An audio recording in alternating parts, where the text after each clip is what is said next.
Malgré les affirmations selon lesquelles elle aurait encerclé Pokrovsk et que la chute de la ville était inévitable, les forces russes se retrouvent toujours engagées dans une bataille sanglante. Les défenseurs de l'Ukraine infligent de lourdes pertes aux troupes russes.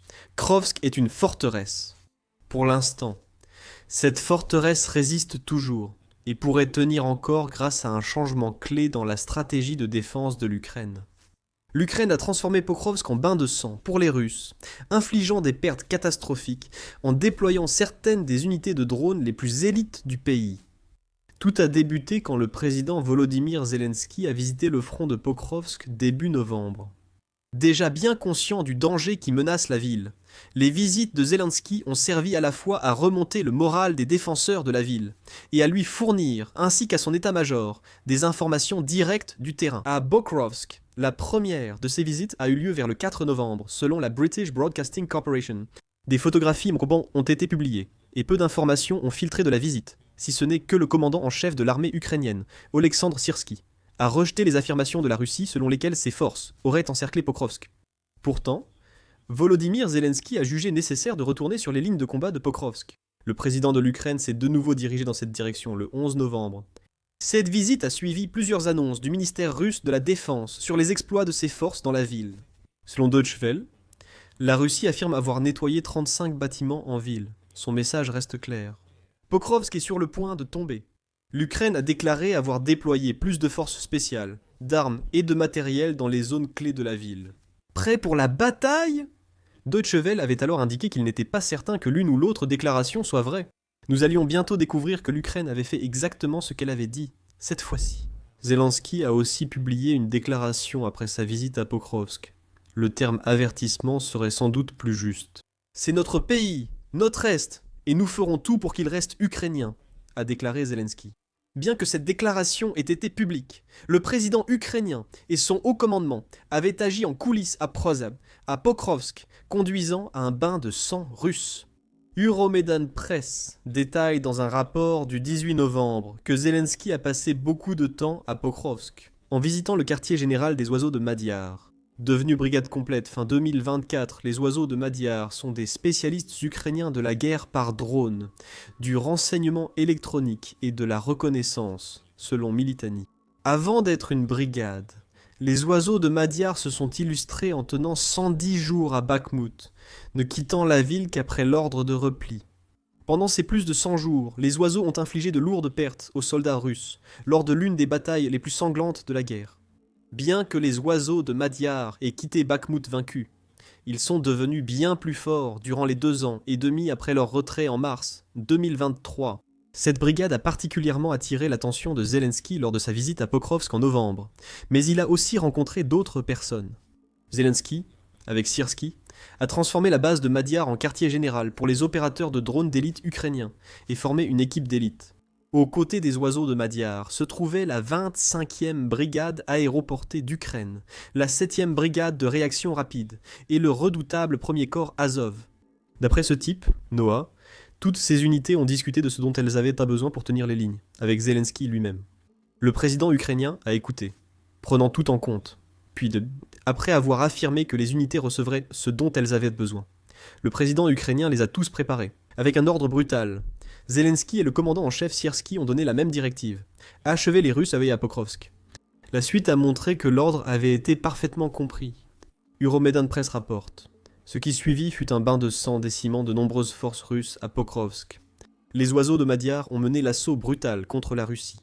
Sur le sud, Zelensky faisait confiance à cette brigade pour infliger un maximum de dégâts aux forces russes. Elle avait déjà prouvé son efficacité en octobre, éliminant environ 8000 soldats russes à Pokrovsk et alentours, rien qu'en octobre, en n'utilisant rien d'autre que les drones qui les ont rendus si célèbres en Ukraine et si tristement célèbres en Russie. Après cet exploit, les oiseaux de Madiar ont reçu l'ordre de patrouiller au sud de Pokrovsk et de surveiller tout renfort russe dans la ville. De cette direction, la Russie a effectivement des soldats à l'intérieur de Pokrovsk, environ 300.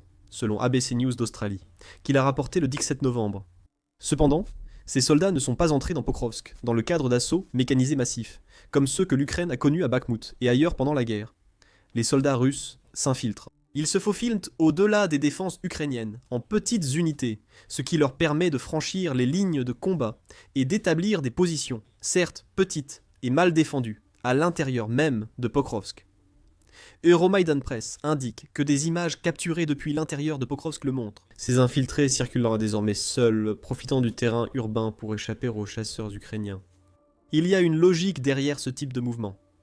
Un soldat opérant seul peut être perçu comme moins menaçant que plusieurs agissant ensemble en groupe. La Russie souhaite que ces soldats isolés pénètrent davantage Pokrovsk, même repérés par l'Ukraine. L'Ukraine préférera sans doute réserver ses drones à des cibles plus importantes qu'un seul soldat. Les oiseaux de Madiar ont été envoyés dans le sud de Pokrovsk pour briser ces illusions russes, et ils suivent leurs ordres à la lettre. Chaque soldat russe doit être éliminé. Selon Euromaidan Press, les oiseaux de Madiar traquent et éliminent désormais les soldats un par un, utilisant autant de drones que nécessaire. Peu importe si ce soldat trouve un bunker ou une autre cachette. Une fois découverts, les drones de Madiar reviennent sans cesse jusqu'à éliminer ce soldat russe. Le 11 novembre, Sansorné a rapporté cette nouvelle approche pour s'attaquer aux infiltrés de Pokrovsk en Russie, en utilisant un exemple qui illustre parfaitement ce que font désormais les oiseaux de Madiar. Il a publié une vidéo de 87 secondes, dont certaines parties ne peuvent pas être partagées sur cette chaîne, qui montre précisément ce que font les oiseaux de Madiar. La vidéo montre un soldat russe marchant seul dans une forêt près de Pokrovsk, surveillé par un drone ukrainien. Ce soldat trouve les ruines d'un équipement russe détruit. Un endroit parfait pour se cacher, pense-t-il. Il ignorait que les oiseaux de Madiar le ciblaient déjà. Les images suivantes révèlent les actions des opérateurs de drones de Madiar. Drone après drone attaque la cachette des soldats russes. Finalement, l'un de ces drones repère le soldat et le prend pour cible. Nous ne pouvons pas vous montrer les conséquences. Ce que nous pouvons vous dire avec certitude, c'est que la frappe de Madiar a été un succès et qu'un autre soldat russe a été éliminé. C'est quelque chose que la Russie n'avait jamais prévu. Ces opérateurs isolés ne sont plus en sécurité car ils représentent une menace moindre que les soldats travaillant au sein de groupes plus importants. Les oiseaux de Madiar traquent et éliminent tout soldat russe qu'ils aperçoivent. Et les résultats parlent d'eux-mêmes. Après avoir éliminé plus de 8000 soldats russes en octobre, les oiseaux de Madiar continuent d'en augmenter le nombre, selon Euromaidan Press. Avec une seule séquence montrant 39 soldats russes, 6 motos et un quad détruit. Des infiltrés traqués en continu, et des soldats cachés sous les décombres, ou dans des garages, découverts et neutralisés, selon le média. L'Ukraine envoie un message à la Russie avec ce déploiement des oiseaux de Madiar, sud de Pokrovsk, loin d'être sûr. Les oiseaux de Madiar ont fait de la région une zone mortelle où tout mouvement est ciblé. Se cacher est inutile. Les drones de Madiar sont trop agiles, et précis et nombreux. Une nouvelle zone mortelle a été créée. Selon Politico le 18 novembre, ces régions infestées de drones sont désormais essentielles dans la stratégie défensive de l'Ukraine face à la Russie, à Pokrovsk et ailleurs. Le média indique que la guerre de tranchées initiale en Ukraine a laissé place à des zones de mort saturées de drones, rendant les lignes de front plus mouvantes. Ces zones compliquant l'évaluation des progrès, surtout avec la stratégie d'infiltration russe. Comme montré dans la vidéo de Sansornet, les soldats russes avancent souvent s'ils restent hors de vue des drones ukrainiens. Cependant, il ne s'agit jamais d'un véritable progrès, car ces soldats sont généralement repérés et éliminés, grâce au grand nombre de drones qui patrouillent dans les zones dévastées par l'Ukraine. Les cieux au-dessus des champs de bataille sont désormais assombris par les drones, rapporte Politica. Certains sont équipés de caméras et de détecteurs thermiques, et d'autres sont munis de bombes et d'armes à feu. Certains restent au sol, près des sentiers ou routes, jusqu'à être activés par un soldat ou un véhicule. Ces zones de mort s'étendent désormais jusqu'à 20 km des lignes de front fracturées. Et elles posent énormément de problèmes aux infiltrés russes. Par exemple, un soldat russe qui ardemment repéré et blessé par les drones ukrainiens sera rarement évacué. Comment pourrait-il l'être ? Les forces russes savent que les opérateurs de drones ukrainiens surveilleront le soldat blessé. Ils attendent que des Russes osent évacuer. Et quand cela arrive, un autre soldat russe est abattu. Les forces russes succombent à leurs blessures, alors qu'elles auraient pu survivre. Ces zones expliquent pourquoi environ 100 soldats russes meurent chaque jour à Pokrovsk. C'est la nouvelle manière de faire la guerre. La création de paysages infernaux infestés de drones qui infligent un bac la brutalité que la Russie a montrée depuis que Poutine a lancé son invasion de l'Ukraine. Face aux forces russes, aucune pitié n'existe dans les zones létales créées par l'Ukraine. Les oiseaux de Madiar sont les opérateurs de drones idéaux pour les missions difficiles confiées par Zelensky et Syrski dans le sud de Pokrovsk. Mais d'autres opérateurs de drones travaillent aussi dans la ville, tandis que les oiseaux de Madiar infestent le sud de Pokrovsk avec leurs drones. La principale direction du renseignement ukrainien, ou direction principale du renseignement ukrainien, a déployé ses propres pilotes de drones d'élite pour porter le combat à la Russie. Tandis que les oiseaux de Madiar établissent une zone mortelle au sud de Pokrovsk, ces agents du direction principale du renseignement ukrainien se concentrent désormais sur la ville. Le direction principal du renseignement ukrainien recherche des soldats russes isolés déjà entrés à Pokrovsk. Et l'équilibre de la bataille a été modifié depuis que le direction principal du renseignement ukrainien est entré en scène, rapporte Euromaidan Press. Nous savons que le direction principal du renseignement ukrainien, souvent secret, agit à Pokrovsk. Le 1er novembre, United 24 Media a indiqué que Syrski avait confirmé l'arrivée de cette unité d'élite et de ses pilotes de drones. Syrski a indiqué que les forces aéroportées du direction principale du renseignement ukrainien sont actives et mènent une opération complexe pour repousser les forces russes de la ville. Euromaidan Press donne quelques détails sur cette opération complexe. Et il semble que le direction principal du renseignement ukrainien ait reçu une directive similaire de recherche et destruction, tout comme les oiseaux de Madiar, qui se concentrent uniquement sur les soldats russes, utilisant les bâtiments en ruine de Pokrovsk comme cachette.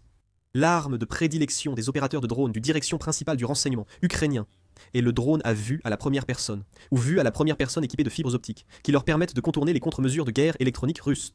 Attachés à de fins câbles qui peuvent souvent s'étendre sur plusieurs kilomètres, ces types de drones peuvent donc fournir des images en temps réel et en haute définition de ce qu'ils voient sur le champ de bataille. Grâce aux câbles auxquels ils sont reliés, ces drones peuvent également voler quelles que soient les conditions météorologiques, et ils sont beaucoup moins vulnérables au brouillage ou à des contre-mesures similaires. Un drone vu à la première personne à fibre optique est létal. Des hordes de ces drones, lâchés sur les soldats russes à l'intérieur de Pokrovsk dans le cadre d'une campagne d'élimination systématique, sont destructrices à un niveau que la Russie n'a peut-être jamais connu auparavant. Les chiffres d'un mois du direction principale du renseignement ukrainien racontent l'histoire. Les forces spéciales ukrainiennes ont réussi à éliminer 1500 soldats russes à l'intérieur de Pokrovsk et dans les environs immédiats de la ville. En plus de détruire l'équipement russe destiné aux assauts sur Pokrovsk, essentiellement avec des drones vus à la première personne à fibre optique, le direction principal du renseignement ukrainien a détruit 18 d'équipements de guerre électronique et de défense aérienne, 39 systèmes d'artillerie, 20 chars, 62 blindés et plus de 500 autres véhicules, dont des camions de ravitaillement russes, motos et voitures. Plusieurs dépôts de munitions et points de stockage de carburant ont également été victimes des frappes précises et létales du direction principale du renseignement ukrainien, rapporte la presse Euromaidan. Ces chiffres sont impressionnants, surtout sachant que la Russie n'effectue pas d'assaut massif et mécanisé contre Pokrovsk. Elle envoie des infiltrés, et quand elle envoie des blindés, ces blindés arrivent généralement en petite quantité. L'Organisation mondiale de la santé a récemment expliqué en vidéo que la Russie manque de chars. Poutine ne peut rien faire pour stopper cette dégradation, comme vous le verrez dans la vidéo. Selon le direction principale du renseignement ukrainien, chaque envoi de chars ou véhicules blindés russes se solde par sa destruction, avant qu'il ait la moindre chance d'avoir un réel impact sur le champ de bataille de Pokrovsk. Zelensky est ravi de ce que les opérateurs de drones ukrainiens ont accompli à Pokrovsk. Euromaidan Press rapporte que le président ukrainien est revenu dans la zone de conflit pour féliciter les Madiar Birds ukrainiens, le direction principale du renseignement ukrainien, les pilotes de drones et d'autres unités d'élite. Des récompenses ont été remises. Des discussions ont eu lieu pour aborder ce qu'il reste à faire. Selon Zelensky, la Russie n'a réalisé aucun progrès notable à Pokrovsk fin novembre, malgré l'intensification de ses assauts. Medusa confirme dans une mise à jour du 19 novembre que la Russie n'a pas encore encerclé Pokrovsk, contrairement à ses récentes déclarations. L'Ukraine contrôle toujours Rochina, ce qui lui permet de bloquer les tentatives des forces russes d'entrer dans Pokrovsk par l'ouest. L'Ukraine contrôle également les principaux points d'entrée dans Pokrovsk, en plus de la route qui relie Pokrovsk à Dnipro. Medusa précise que la défense de Pokrovsk par l'Ukraine est solide, mais la ville n'est pas à l'abri des forces russes, comme l'a souligné Zelensky selon Euromaidan Press. Le président ukrainien indique qu'un tiers des combats actuels sur le front se déroulent à Pokrovsk ou aux alentours. La Russie a également intensifié l'utilisation de ses bombes blindées planantes, concentrant environ la moitié de ses dangereuses munitions aériennes sur Pokrovsk. Début novembre, les assauts russes ont atteint près de 100 par jour, soit le niveau des attaques quotidiennes sur Pokrovsk. Ce chiffre n'a été dépassé que 2 fois. En 2025, Pokrovsk subit encore de fortes attaques. L'Ukraine veut garder la ville le plus longtemps possible, selon le Kiev Independent. Siersky l'a dit le 13 novembre. Siersky a affirmé sur Telegram qu'il n'y a ni contrôle russe sur Pokrovsk, ni encerclement opérationnel des forces ukrainiennes.